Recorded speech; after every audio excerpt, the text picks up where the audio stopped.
I like it. Oh, it's live.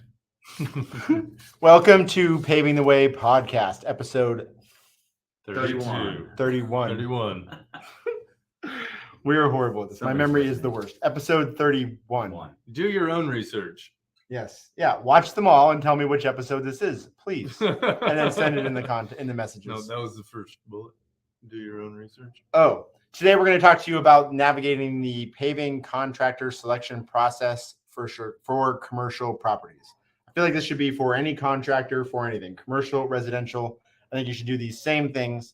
I think a lot of people have problems with how to choose a contractor. And I think this is these are just some tips from us being a contractor and what we've dealt with over the years. We're in the industry, and it's still not easy on some of these larger projects where we have lots of different subs. Picking the subs that are going to be the best to deal with, have a good price.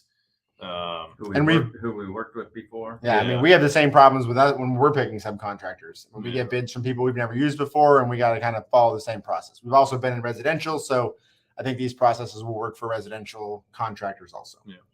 Okay, so in today's episode, when paving your commercial property in Sacramento, choosing your reputable and experienced contractor is essential to ensure the job is done correctly and efficiently. Here are some tips on how to choose the right paving contractor for your commercial property. Are these more for people to read, or are you supposed to read them? I don't know. Okay. I've been reading them, though. I can tell. Do you say I'm not doing a good job of reading them? Or What? not? Whether you're a seasoned professional or just starting out in the industry, I think this says something. What? I think they're supposed to read them. They're supposed to read them. What if they can't? What if they can't read? You're very narrowing our audience. They're not deaf. Even if you can't dumb. read, we still want you to listen. Okay, you guys are being inappropriate. So number one, do your research. Wow, well done. Thank you. I think doing your research is obvious. I mean, it's this obvious. Is something right? you could use the internet to do. Yes, use the internet, search. I think when it comes to contractors, a lot of contractors you can find information about them online. Before you even get prices, you can do research. But meet the contractor. Meet the contractor is a big one. That might be. Go to their office. Yeah. Show up, see how they operate. Oh, that's a big one, huh? Yeah. I think communicate with. I mean, do your research. Part of this is communicating with them. Call them. Call the phone number they give you and see if they answer. Do they answer every time? Do they answer? I mean, sometimes they know it's you. Like when you're bidding a job, they'll answer the phone every time because you're calling. Then as soon as that job's closed, all of a sudden they don't answer all the time, right? But make the calls. Call the office. Call the salesperson. Call everybody. See if they answer the phone. Look up online. Look on Next. I mean, if you're working in an area, look on Nextdoor. I know Facebook. Google on Facebook. Ask the people, or I'm not Google on Facebook. Yeah, that's not a weird. thing. That's a little weird. That's Go on Facebook Instagram in your little fancy groups and ask people like, have you had experience with this contractor, or who do I use? If they're recommending B&M builders, then you know they're being honest. If they're not, then I don't know if they even know what they're talking about. Yep. But do your research. You can. I mean, there's so much out there now that you can research to figure out if the contractor you're talking to is legit, or they've had problems, or they don't. I mean, a lot of guys will have problems. You might find a bad review or two. That doesn't always mean they're horrible contractors. Some people are just harder to deal with, or I think there's internet warriors out there too that like to just give bad. Yeah, I don't like that. I'm not a big fan of the bad reviews. I feel like the people who are unhappy are the loudest. Yeah. I think really what it comes down to is we're in construction and things go wrong. Yeah. I mean, we had a project, like I said, we talked about the other day. We have a project now that we're doing that we have some problems on. It's how does the contractor handle those problems? Yeah. So like when number two is you're asking for references. For me, I like to give references of people who we've had problems with. We go out there and we didn't do the job properly the first time because I want them to say, yeah, we had some mistakes, but they handled it right in the end. And for me, that's a much bigger reference than somebody saying, oh yeah, they did a great job and we had no problems. This is construction. There's going to be problems eventually. It may not be your job. It may not be the job before you. It may not be the job after you, but every company is going to have a problem. It's just part of the business. I mean, it's construction. So how is that company going to handle the problem? Yep. And I think that's big with references. Ask these references. Do they have any problems? Nope, we had no problems. It was perfect. Yeah, get a list of questions. You can find, honestly, you can find questions to ask contractors probably on the internet just to get a more in-depth feel for who they are, how they operate, and what they do. For sure. This part, I think, goes back to the research part. checking for the licensing and the insurance. Go to what is the website? NCL, I can't remember. What is it? CSLB.ca.gov. That's the Contractor State License Board website. You can search by name or license number. Contractors are always supposed to have their license number on any type of advertisement that they do. So they should have it on their cards, their website. It's everywhere. literally the easiest website you can use. Yeah. You can look it up by business name. You can look it up by contractor's license number. You can look it up by anything that you have. Now that'll tell you also if they have workers' comp insurance or if they're claiming that they only have one employee if they're a sole proprietor.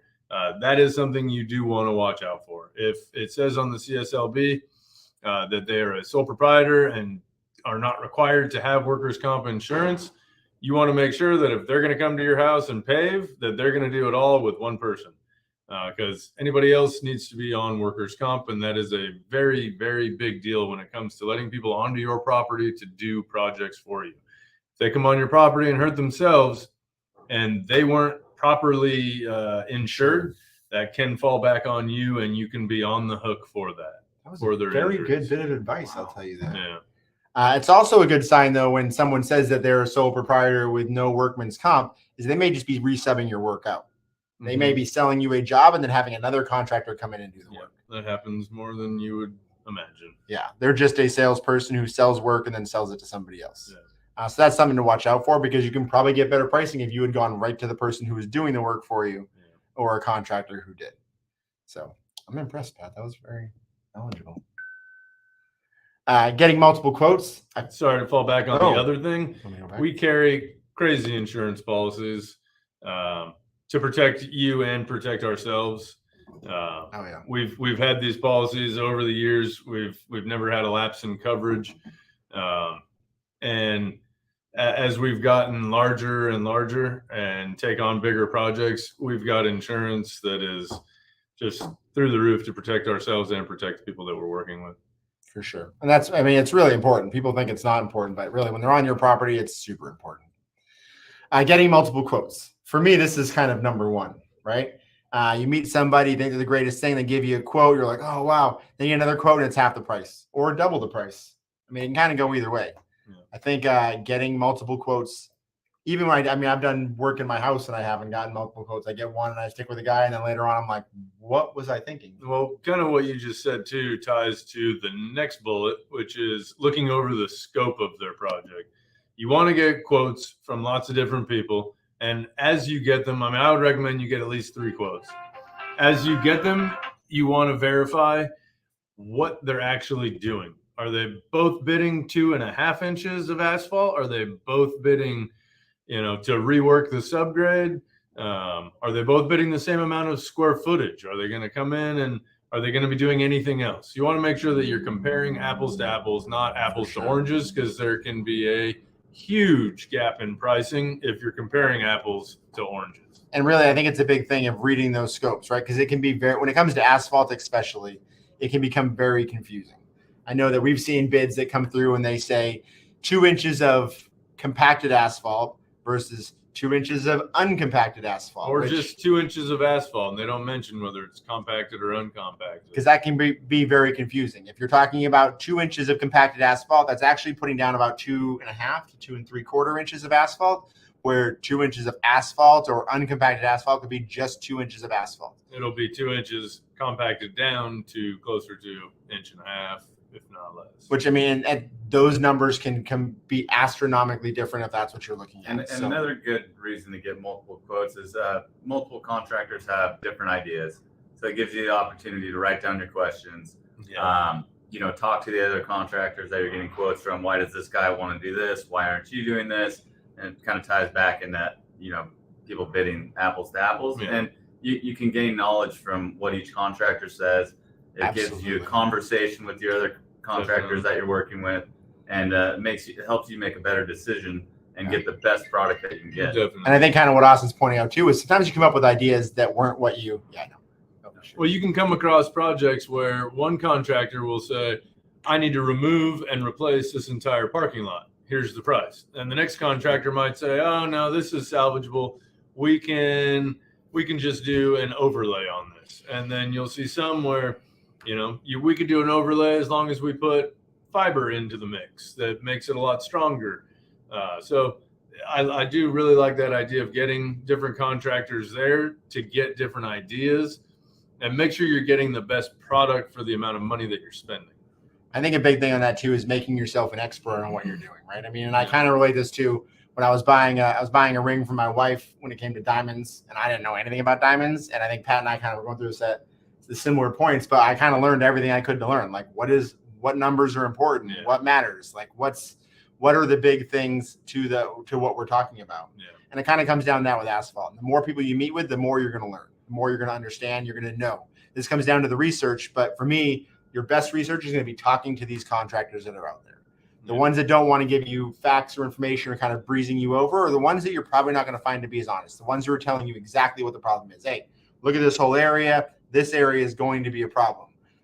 And they might also be trying to sell you on stuff that you don't actually need. Yes. You know? So it's not bad to, once you meet everybody, then go back and make phone calls to the contractors you were dealing with. Like this guy felt very honest to me and I felt like I could trust him. So call him and ask him, hey, this other guy was telling me this, what do you think about that? And get his opinion. And then call back the other guy and say, hey, somebody else was telling me that really what you're saying isn't necessary. What do you think about that? So that you can make a really an educated decision. I think it all comes down to education and being educated in your decisions. Definitely. Oh, I think that's probably, unless there's another bullet point that I don't know. Pretty much the end of it. What are the key considerations? I think that I'm not reading because you told me that this is for them to read. Yep. So please make sure you're reading that since I'm not reading it for you. So in this episode, we'll be sharing tips on how to. Oh wait, no, that was the wrong part. This guy, man. Now you're just making fun of me. So at B&M Builders, we're always here to help you. If you want to call, you can call the office. You can call any of us. Let us know. We're certainly here to help you get through to figure your situation out and what's best for you. We always try to do what's best for you. If you ever have any questions, even if you don't go with us, we are definitely here with a bank of knowledge that we're willing to share and help anybody. Like I said, even if you don't end up using us, we're still here to help you and educate you. So make sure you get the best project. You can always call us and we can say, hey, that's not right. This is right, or whatever you need help with. As we talked about in the past, we really put a lot of effort into hiring very smart and educated employees so they really know what they're talking about when it comes to this industry. So don't let that knowledge go to waste. We'd love to share it with you. We'd love to help you get you the best product for your property, whether you use us or not. So you can find us on our website, Facebook, LinkedIn, Instagram, Twitter. Twitter. On Twitter. Twitter. No, Twitter. I'm on Twitter. Thanks again, Logan, for the microphone. I wanted to say it twice. Yeah, buddy. My Christmas present from my son, who's in the Army as a firefighter. Thank you, everyone. We'll be back in 2 weeks. Something like that. With episode 32. 33. This is 31, I thought. Oh, yeah. You guys are all messed up. We're juggling. Don't listen to these guys. Where am I?